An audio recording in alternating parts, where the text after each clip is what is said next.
Hey everyone, it's Adam here. This is a coolant pump, water pump, and thermostat housing for a Volkswagen Sport Wagon Mark 7 2016. I think it's a 1.8T, maybe it's a 1.4T. Trying to blur out my name here on the receipt. And here's what I spent to have this done.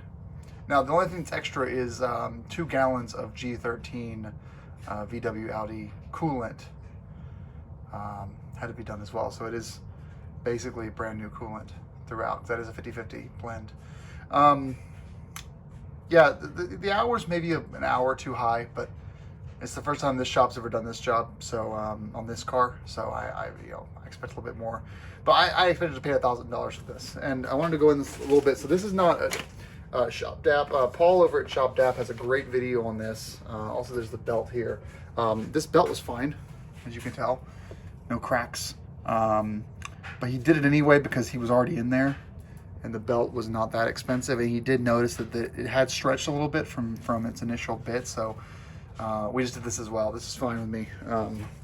So this is the this here is the water pump here for the coolant. And so what was happening, and this is how you know that it's failing, it's actually really a common thing on all the Mark 7 Volkswagens with the EA888 motor that has a few different displacement variants, but basically pretty much all of the Golf 7s in the US that are not diesel have this motor variant and this thermostat pump and housing.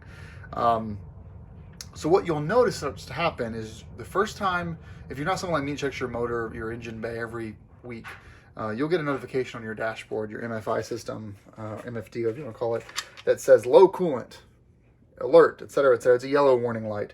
You really should turn off your motor, pull off to a safe area, turn off the engine, lift up your hood.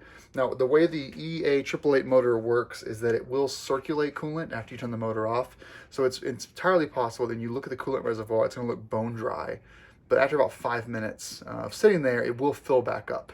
Now, it's worth that 5 minutes to make sure you do see some coolant in that reservoir, that you're not completely empty, or else you might want to get a tow somewhere. Of course, look at your coolant temperature, for example.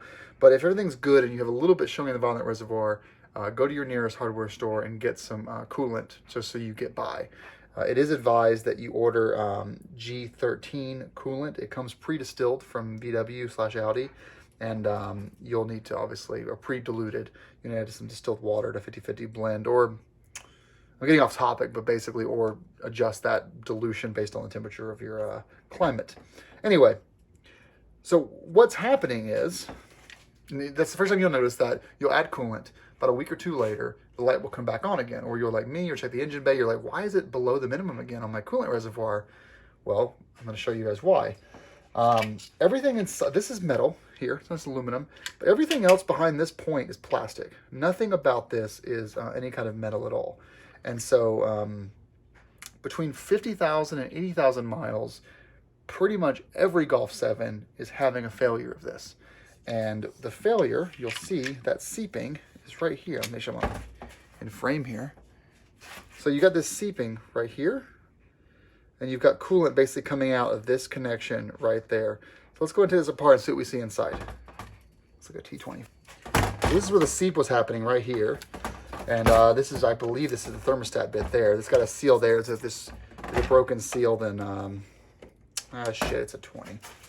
Then your warranty would not. And I know it's plastic all the way through because this is coming out just like it would into a plastic termination for all of these 5 T20s.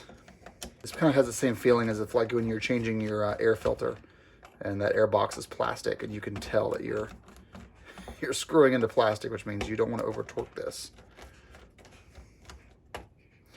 Shop Dap does have a kit that you can buy. Has everything you need if you're having this problem, so I will link to that below. There we go.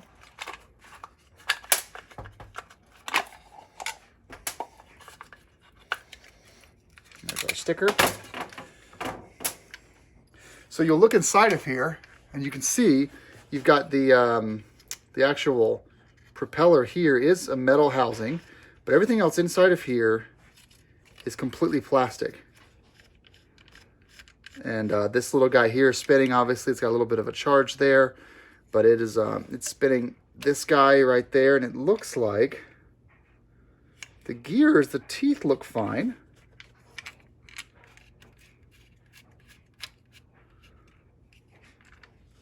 That seep is coming from behind right here.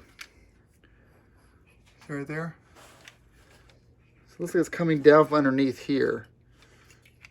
I'm not going to go any further on this, but basically the whole job of this thing is to move coolant through the system.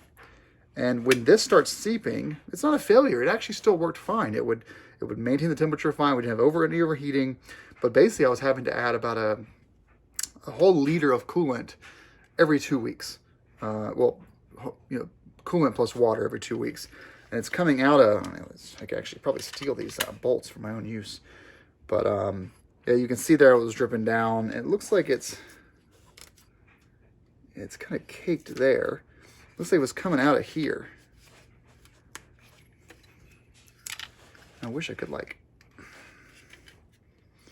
get that out, but I'm not able to.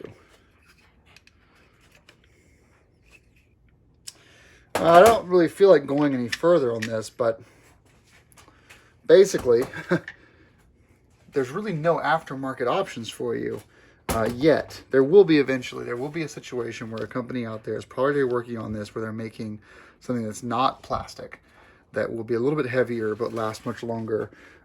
It's unfortunate, but basically this is all one thing from Volkswagen. And you know, if you're losing coolant, obviously the first thing you want to do is check your hoses, make sure there's no coolant leaks anywhere. It leaves behind a kind of a white dry residue, or white spray. Look for that.